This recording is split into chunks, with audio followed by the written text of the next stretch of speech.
Yeah, good evening.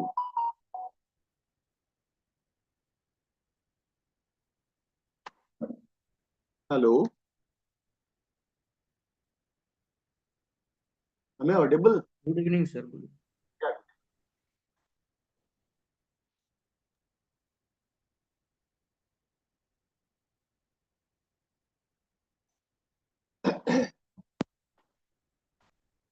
Can we start now?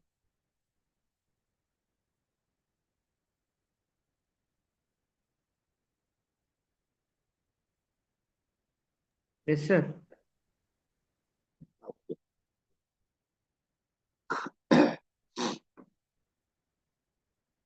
Or we have to wait for sometimes others participants would join as you wish. Okay.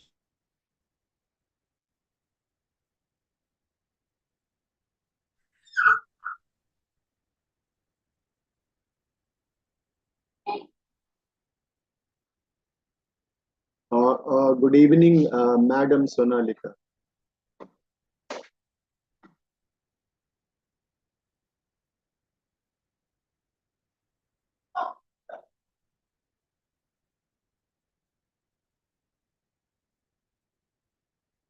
Okay, so let me start now.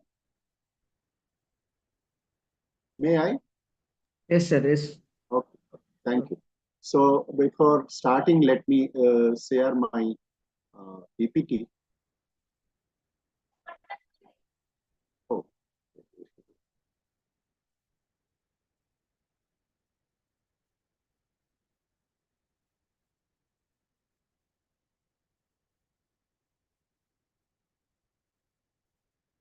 Is it visible? Sir, it is in process. Yes, sir. It's visible. Now it is visible, sir.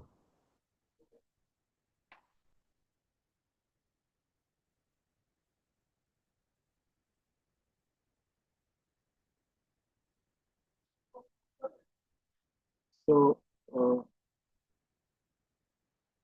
today we'll discuss our fourth unit that speaks about international monetary system and international financial system, where we'd like to focus on both the aspect. Would like to discuss international monetary system as well as international financial system.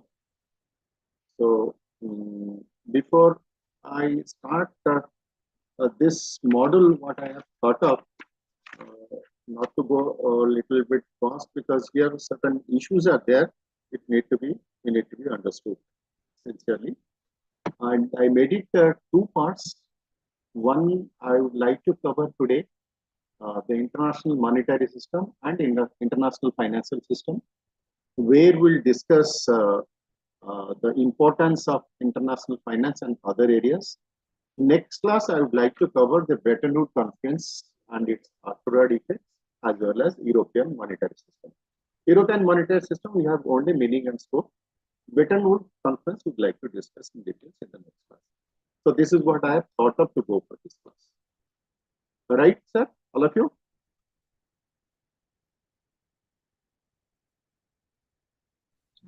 Okay, Yes, please, sir. someone please respond because I am into PPT now. Yes, sir. Yes, sir. Okay, Yes, thank sir. you. Thank you. So let me go for this introduction. This international monetary system. This is basically a set of rules, this conventions and institutions that govern the cross-border financial transactions. Basically, it facilitates the trade, investment, and payment between two countries. Trade, investment, and payments between two countries. And its basic function, core function, is to provide a framework for determining the exchange rate and managing the international capital movement. This is what the basic objective of discussing this session. Okay. So let's go to this. The need for flow of funds among nations arise because of the two reasons. One, the trade between the nations, the trade between the countries. Two, the funds may be transferred from one country to another.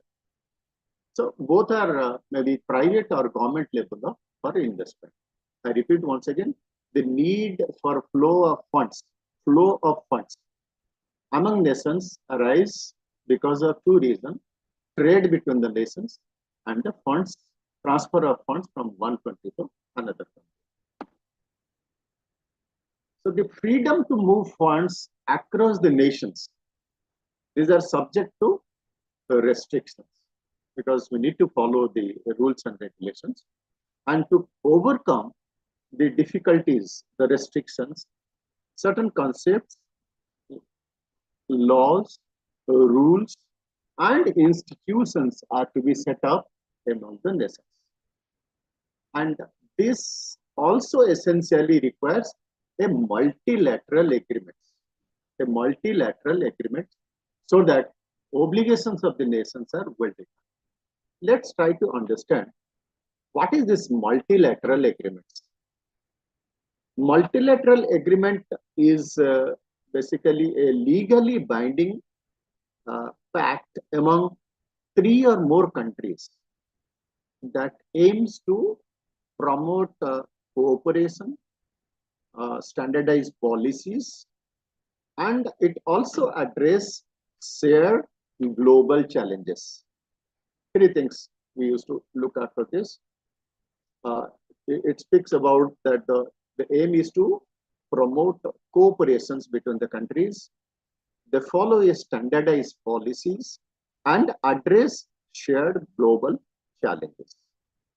These agreements, multilateral agreements, are crucial in areas like trade, environment, security, as well as human rights. Okay, so these concepts and institutions are divided into 3 categories.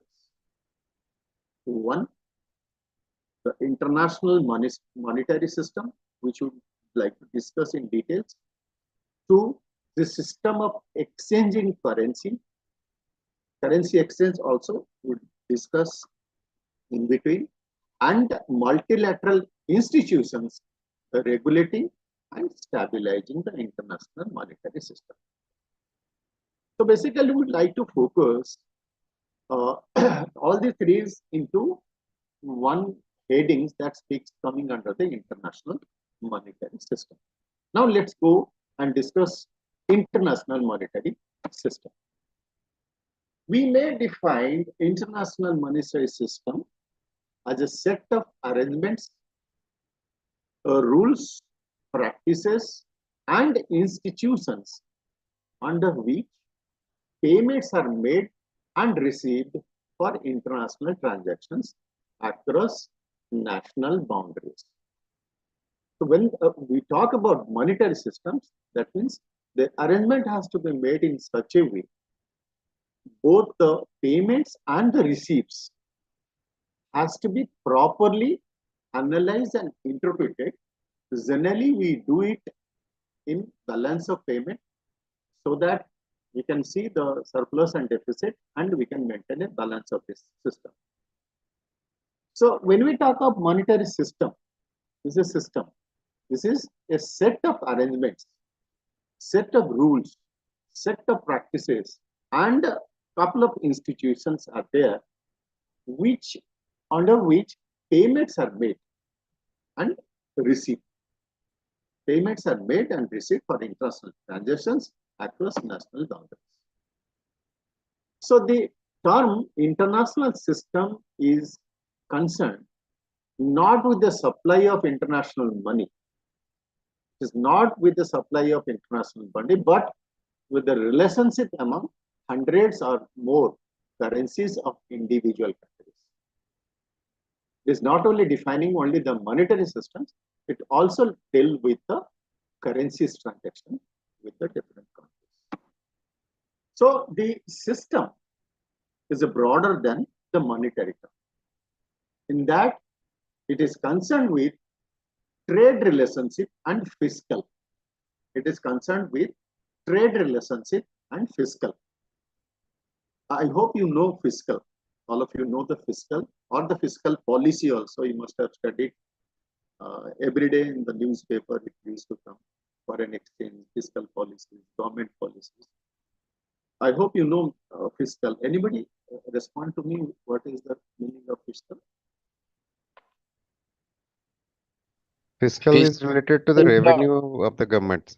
Okay. Yes. Yes. Okay. So it's related to not only government but also public financial matters, especially related to taxation, spending, and budgeting. Taxation, spending, and budgeting. Why I say these three terms? When you say taxation, as you have rightly said, sir, revenue. Government revenue collection speaks about the taxation, and spending or expenditure part to influence the economy. Generally, we talk about fiscal policy, how government uses the taxation and public spending to influence a country's economy. This speaks about the fiscal policy. Two important things we used to see here: government revenue collection, that is what we call taxation, and government expenditures, that is what we call spending. Both these influence to the economy of the country. So this system what we discuss is the broader than the monetary, in that it is concerned with trade relationships and fiscal and other national policies as well. So one author had suggested that the appropriate term would be international monetary order. Some of the economics they give this. I was going through one article, it has come of this international monetary order. The order speaks about how the government used to monitor the generation of the revenues or the collection of the taxes and how effectively they would like to spend to smoothen the economic condition of the country. Now, friends, let's look at the features of the international monetary system. There is a currency exchange rules. Okay, currency exchange rules. This defines how currencies are valued and exchanged between the nations. Currency exchange rule. Earlier, we used to talk about FEMA, which was enacted in 1999, Foreign Exchange Management Act. FERA, FEMA, all these acts, it was enacted by the government that time to take control of the foreign exchange rules. RBI guidelines are also there. So currency value are determined on the basis of the supply and demand in foreign exchange market. Here you can see the slides. It defines how currencies are valued. When you talk about currencies are valued, this is based on the supply and demand in the foreign exchange market and influenced by factors like interest rate, inflation, trade balance, and moreover the investor confidence. Okay, so when we talk about the exchange values, there is a concept we call exchange rate system also. Exchange rate system, which is determined on basis of two important areas. That is what we call floating exchange rate and a fixed exchange rate. Floating in exchange rates, this is determined by the market force, demand and supply. And the fixed exchange rate speaks about the peg to another currency, suppose the Hong Kong dollar to US dollar. So that comparative, they used to go for the fixed floating rate system. There is another concept we can say, the INR to USD, generally for our analysis, INR to USD analysis. INR to USD rate fluctuates. How it fluctuates? It fluctuates on the basis of global oil price, one, two, interest rate differentials, and the three, geopolitical events. The geopolitical events. Okay. So this is what we discussed, the currency exchange rules, which speaks about how currencies are valued and exchange between the nations. Second feature, payment mechanism. Okay. One more point it comes to my mind. When we talk about the interest rate differentiations, suppose US Federal Reserve has an interest rate of 5%. US Reserve Bank of India, we call Fed Reserve, and in India we call it as RBI. Suppose they fix one interest rate of 5%, and RBI fixed interest rate of 6.5%, suppose, or 7%. So here the interest rate differentials would be, we called IRD, is 1.5%. It is in favor of India because India is paying for more of this, so far as the investment in debt securities. Okay, that's what one point it has come to. Second point we would like to discuss, the payment mechanism. The payment mechanism, it's a method or it's a system used to transfer money from one party to another in exchange of goods, services, or to settle the obligations. Or technically we call it enables smooth transactions for trade, investment, and debt settlement across the borders. So the process, as all of you must be knowing, we used to follow the ETF, the global transaction machineries we used to follow for that one.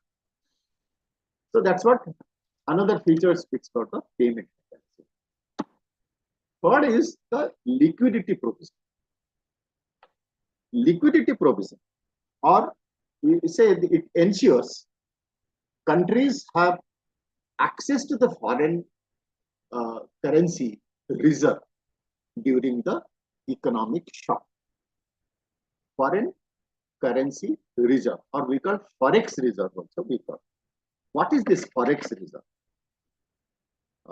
This forex reserve are asset held by a country's control bank in foreign currencies, which is generally used to support monetary policy and stabilize the national currency and manage the international trade and debts. One statistics I would like to tell you, as of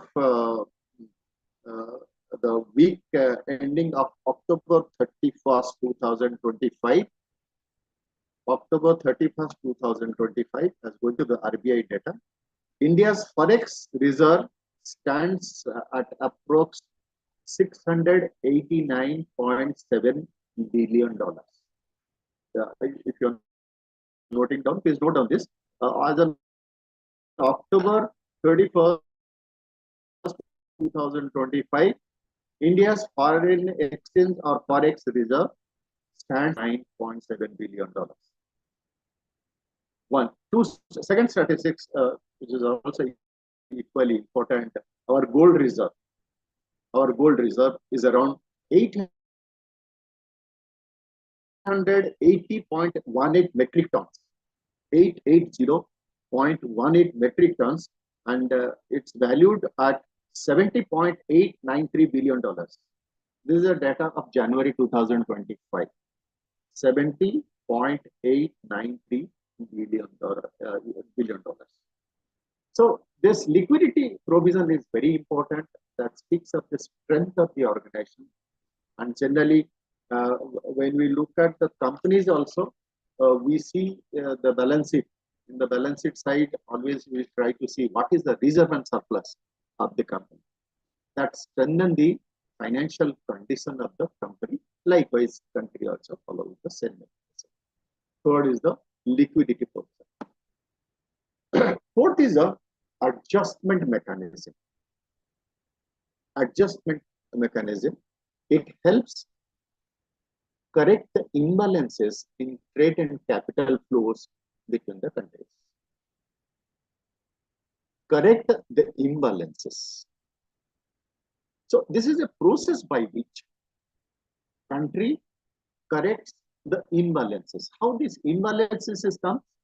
It comes with the process of understanding BOP, balance of payment. Balance of payment. So both the side, export and import, are properly maintained. Like, in balance sheet, we used to go for asset and liabilities. Here in BOP, we maintain export and import, and it should be properly balanced. In the next, we have a unit, in the next class, maybe I'll cover the balance of payment. There is a course on it there. So what is this balance of payment? What is this adjustment? How it is being done, and what is the mechanism? So this balance of payment is a comprehensive record. Balance of payment is a comprehensive record. It speaks about the details of the complete or all-inclusive, the broader or wider aspect of the country's record. It is a comprehensive record of all economic transactions between a country and the rest of the world over a specific period. Typically, we consider a year. It reflects the financial strength and the global economic interaction of a nation. This balance of payment, of course, I'll go in details. I'll go in details with the mathematics also. It is divided into 3 accounts. 1, current account. 2, capital account. And 3, financial account.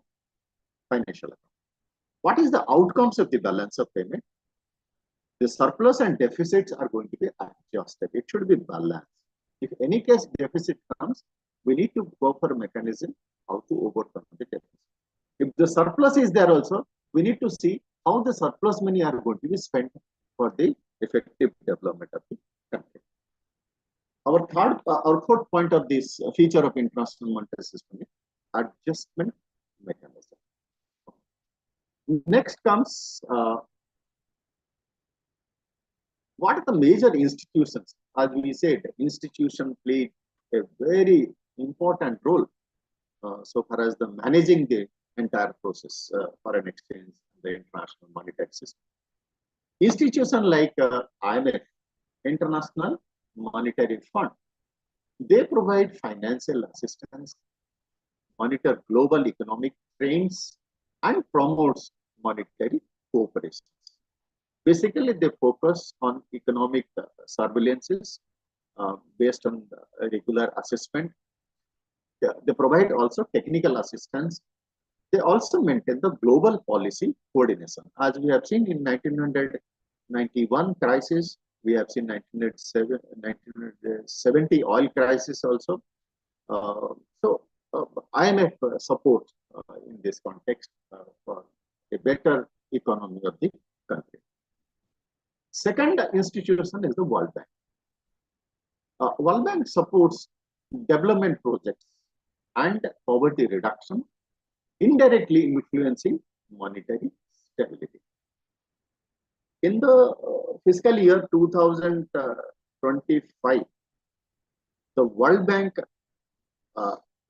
has committed approximately $2.3 billion investment to India, focusing mostly on infrastructure, energy, and private sector development. As the statistics says, in Haryana, there was a water management project, and the project was 5,700 crores, out of which 4,000 crores it has been approved, sanctioned, has been approved by the World Bank. We can take another example like the coastal communication. Also, World Bank used to support This has been done with the Tamil Nadu and Karnataka. They have also supported for the healthcare in Kerala and many other states. They used to support and they influence monetary stability in the country. This is World Bank. It's the support. Next is the central bank. They manage national monetary policy and foreign exchange. The reserve, mostly central bank, we consider the Reserve Bank of India, or we call bankers bank or central bank or exchange, we consider them. They used to provide the monetary policy and other aspects.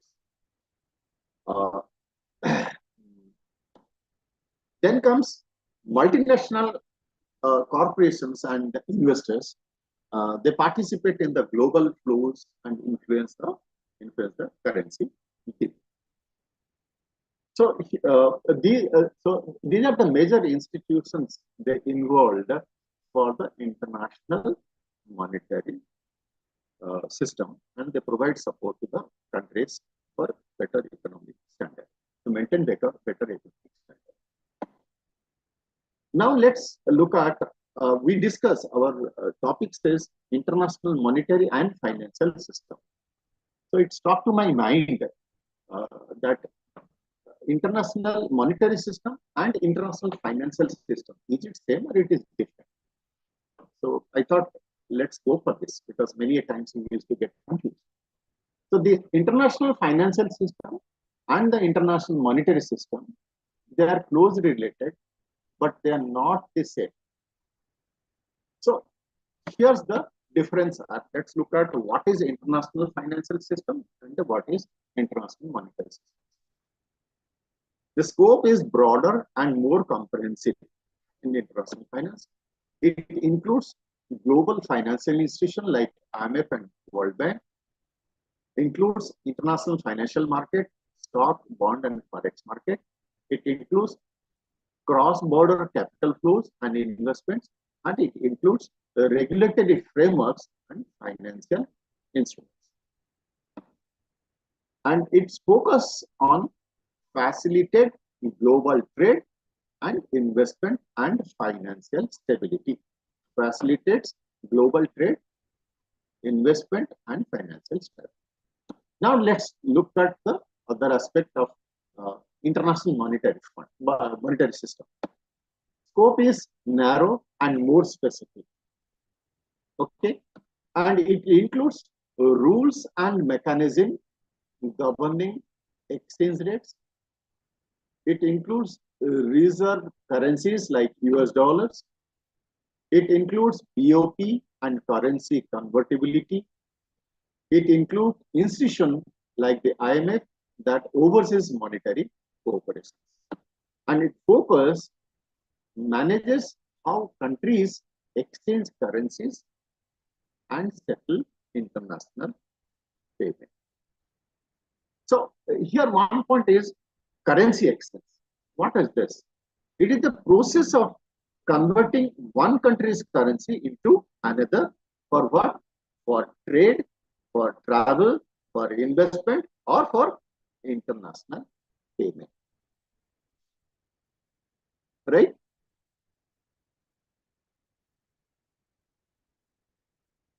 Okay. So the key difference here, the monetary system is about currency exchange and monetary value. The monetary system or international monetary system is about currency exchange and monetary value.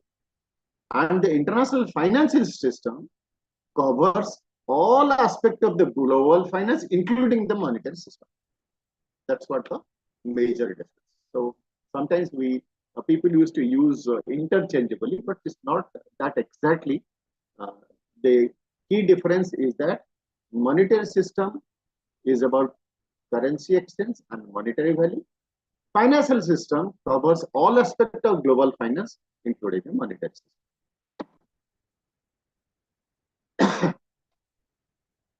Now let's look at the importance of the international finance.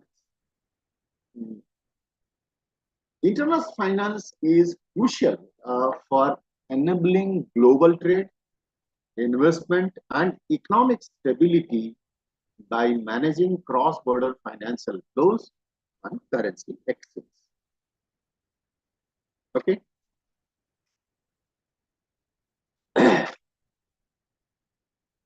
So here are the key reasons why international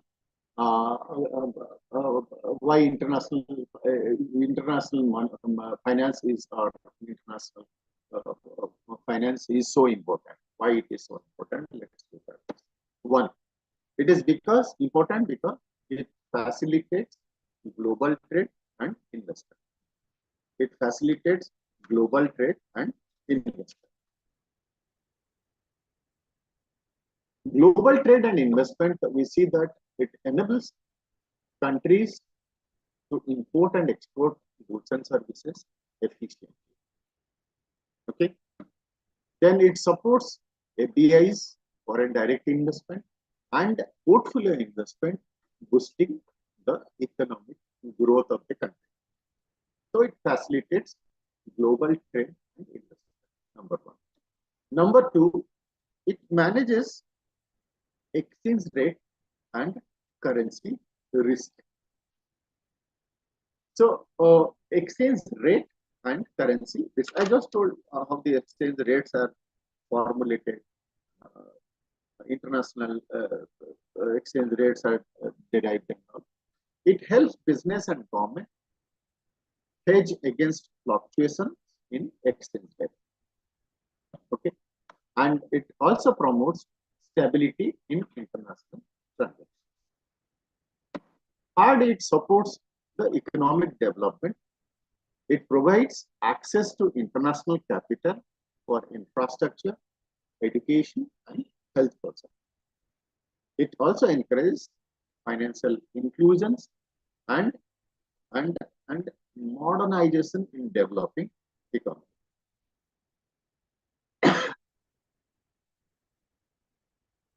It provides, it supports, or it encourages financial inclusions. What is this financial inclusion? We studied several times. What is financial inclusion?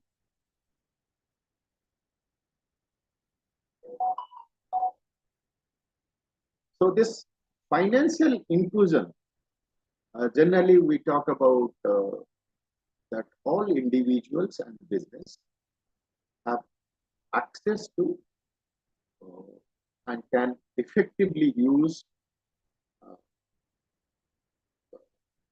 the appropriate and affordable and timely financial products and services. It means the addition of peoples who are not covered at present. Sorry, sir. Sorry, not that. Hello, sir. Please repeat once again what you said.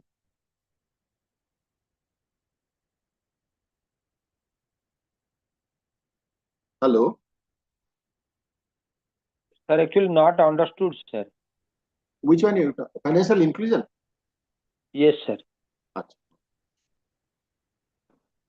So it is the process of ensuring that all individuals and business have access to and can effectively use appropriate, affordable, and timely financial products and services. Timely financial products and services. Okay. Sir, what is its meaning, sir? Yeah, I'm coming to that. Financial services, product and services.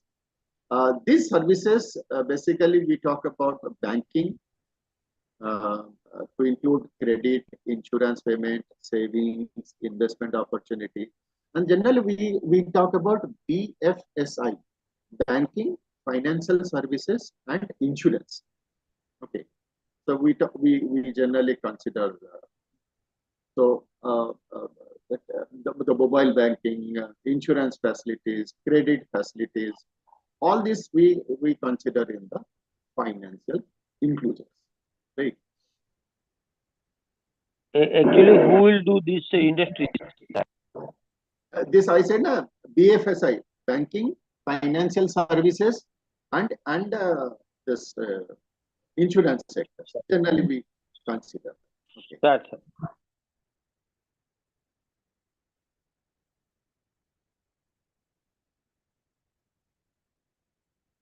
So now also today only I was talking to Bajaj Finsa, right? They have got one CSR project. They are having a CSR project to give free of cost courses to the MBA students. It's free of cost because of their CSR project on that is what they call CPDFI, certificate program in banking, financial services, and insurance. This generally this finance specialization student they used to go for that. So understanding the banking inclusions, the credit inclusions, and other areas. So they train to the people to access to the basic banking facilities like your CASA, current account, savings account, deposits, loans, all details. Then credit like micro loans, personal finance, all these things that it comes under the financial inclusions. Okay. Personal finance also we consider all personal finance, public finance, business finance, this microfinance. Now, microfinance is very effective and aggressive in India as well as in Odisha also. I see almost all banks, private and public sector, they are ready to support as far as microfinance is concerned. Because government of India has got many schemes. Under that schemes, they have to comply quarterly to the respective authority that what they have done for the rural development. And basically, they used to go for the microfinance for the rural development. I don't know whether you know this or not. There is an organization called People's Forum, and Annapurna Finance is a part of that People's Forum. All private sector banks, Bandhan Bank, this RBL Bank. Earlier it was Ratnakar Bank Limited. They are into this IndusInd banks, and they are having two objectives. They used to give loans for the small sectors, small micro sectors, or you can say the SSG, small help group also. They used to finance them in the name of microfinance. Different schemes. There are variety of schemes they used to finance. The biggest challenge here is the recovery, collection. My students are working in different mode. I know they actually work for 12 to 18 hours per day. The challenge is giving loan is not important. The recovery part is the biggest. And they have to run because they are the village people. You need to first you have to educate them, give awareness. What is the effective utilization of this? This is a very negligible interest rate also they used to charge, but recovery is definitely a big challenge. So also many other loans, because bank personally the objective is lending and borrowing. Recently, I hope all of you must be knowing that the government of Odisha had given a threat to three leading private banks, HDFC, ICICI, and Axis, that if they will not aggressive in the lending, giving loans, then the government transactions are not going to be done in these banks. I hope, I was going through the newspaper. I hope you must have aware about this.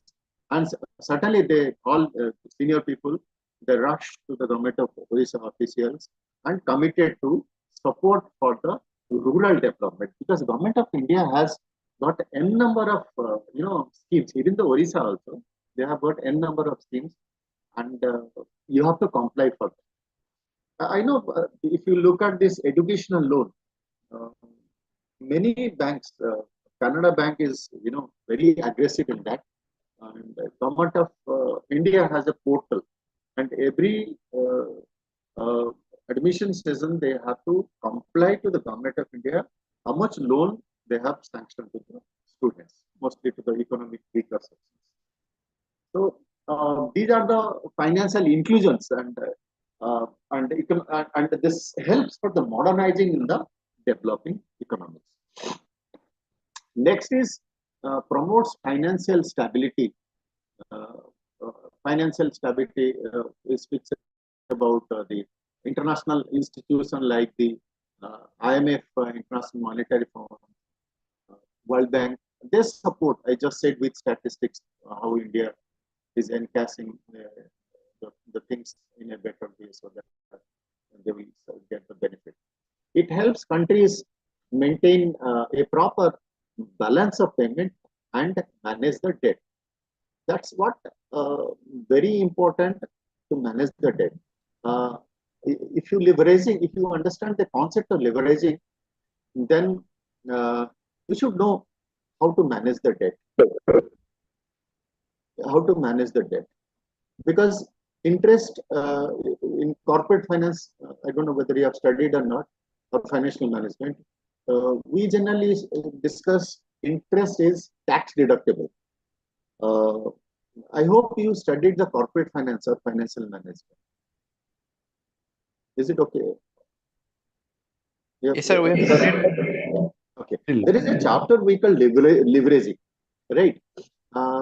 That's what speaks about the three relationships: sales, operating profit, or we called EBIT, EBITDA we call, and third is the PAT, profit after tax, right? If you wanted to increase the sales, what the concept says, if you increase 1% of the sales, then there will be more than 1% increase in the operating profit or EBITDA. EBITDA means EBITDA, earning before interest, taxes, depreciation, etc. Right? You must have seen the Shark Tank. They ask about the EBITDA and the royalty. So from that we used to see EBITDA. Then next step is we have to pay the interest. Then after payment of the interest, the remaining amount, or we call whatever left out, we have to pay the taxes to the government. Either it is from your income or from your business, you have to pay the GST. After that, if you have a preference dividend, if you have taken a preference share capital, then you have to pay to the preference share capital dividend. After that, whatever remaining left, it will be distributed among the equity shareholders. How it is done? After all deduction, we get PAT, profit after tax. Then if you divide by number of outstanding shares, we reach at a point that is what we call EPS, earning per share. So this is a very important thing, sales to operating profit to EPS. That relationship is very important to study how effectively you are going to manage the debt finance. In balance sheet, we always try to see what is the debt capital, what is the equity capital, what is the reserve and surplus. We always try to see that. So this financial stability, it helps countries to maintain a proper BOP, balance of payment, which is based on the concept of import and export. I just said what is a balance of payment. I said it is just a comprehensive record of all the economic transactions, international economic transactions, export and import between a country and the rest of the world, right? And it reflects a financial strength and global economic interaction of a nation. I'll go in details with that in the next classes. Next point is it encourages the global cooperation. Countries coordinate policies to tackle global challenges like inflation, recession, and climate finance. This is a new topic. So we have started working out on this climate finance.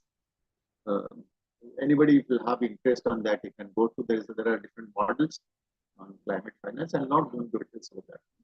So you need to have a proper policy why the policy? The policy helps to maintain a proper global standard, right? And the recession part, right? Which will affect to the job market.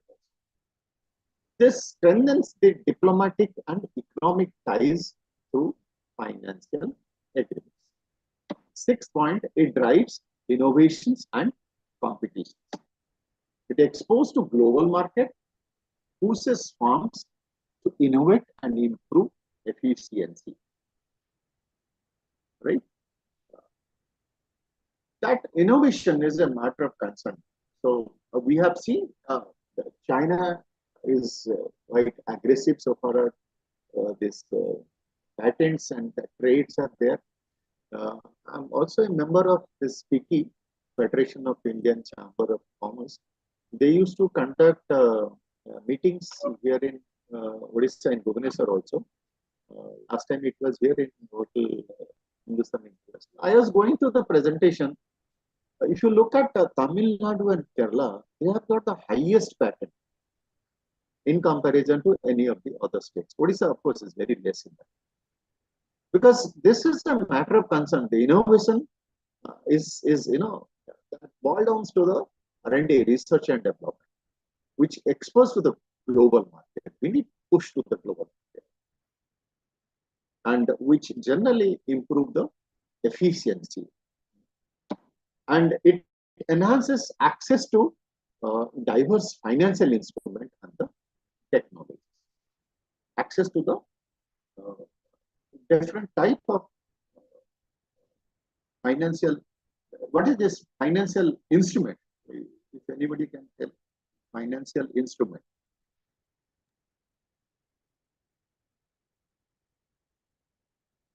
Check, with exchange bill. Financial instrument.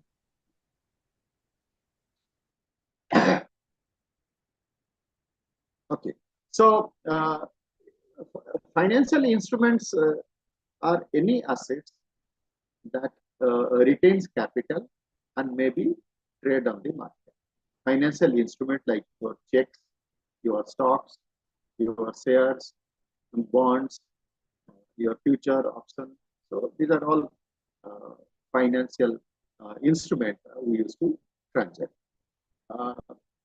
The most common basic financial instruments are common. Generally, we know cash or your trade debtors, trade creditor, and mostly the bank loans. These are we consider financial instrument. For debt instrument, the receivable or payable. We technically in accounting term we call Sunday debtor and Sunday creditors. We call accounts receivable and accounts payable.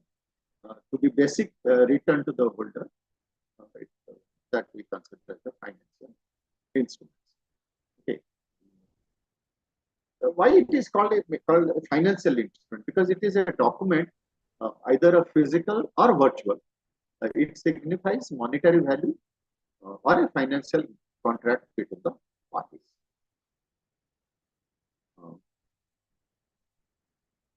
So these financial transactions are, I hope you must be knowing, that has done to this financial statement analysis. We talk about the balance sheet, income statement, and cash flow statement. All these things we use to maintain as company accounts. So this is all about the today's session, sir. This is just I started with the concept what we had discussed. International monetary system and international financial system, where our basic focus it was the features and the importance of international finance. Next class would like to discuss the Bretton Woods. Hello, sir. Yeah. Am I audible? Yes. Sir, when you are mentioning IMF, World Bank, like there is an institution ADB. Asian Development Bank. Ji, sir. Yeah, that is yes, absolutely. Asian Development Bank also they are working. So that's because that I institution was is talking about the that international. So Asian Development Bank. Sorry? It is also like working is like all this IMF and World Bank. Yeah, yes. Yes. So Asian Development Bank also they are. ADB is equivalent to World Bank, sir. This is sorry, ADB is equivalent to World Bank. World ADB Bank is for actually. Asia. It's mostly Japan. They are the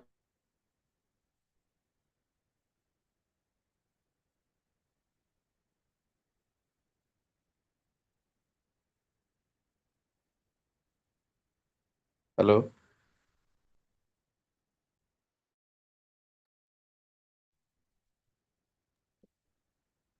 Sir, you are not audible. Is it okay, sir? All discussion today. Yes, sir. We had Sir, one thing. yes. Hello. Hello. Yes. Sir, how these people are getting funds like ADB, yeah, like IMF? Where are Member countries are there. They Achha, used to support. there is any matlab rules, guidelines, member countries? Yeah. Oh, yes. So many. If you'll go to the RBI, of course, you'll get it. So many guidelines are there. So, okay. So many guidelines. Thank you. And the member countries are there also. They used to support to the around 200 member countries. If you look at IMF, more than 200 countries they are working with them, and it is dominated by US. Okay, sir. Exactly. Thank you. Exact number, sorry, forgot. It has come few months back in the newspaper. The members contribute, and it is as because of the dominance of US is there. So technically, the fund is rotated through their minds. Okay, sir. Thank you, sir. Thank you very much. Thank you. Good night to all of you. Good night, Thank you, sir. sir. Good night. Good night.